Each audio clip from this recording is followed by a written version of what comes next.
Барлықтарыңызға қайырлы күн. Бүгін сіздермен Зухра Қуанышбекова. Менің каналыма тіркелмеген болсаңыз, тіркеліп, лайк басып, комментарий қалдыруды ұмытпаңыз.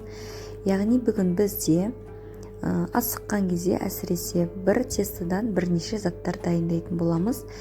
Менде пирожки, және пизе, және де сосиска в тесте, беляши духовкада, және осы тестадан бауырсақ әзірлейтін боламыз.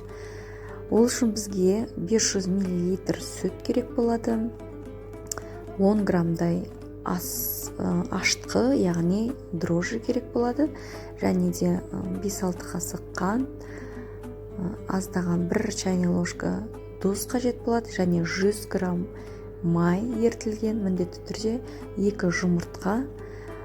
Осылардың барлығын жақсылап араластырып тұрып, жақсылап қамыр жұмсақ қылып илейтін боламыз. Қамыр әбден көтерілгеннен кейін барлығын жасай берсеңіз болады.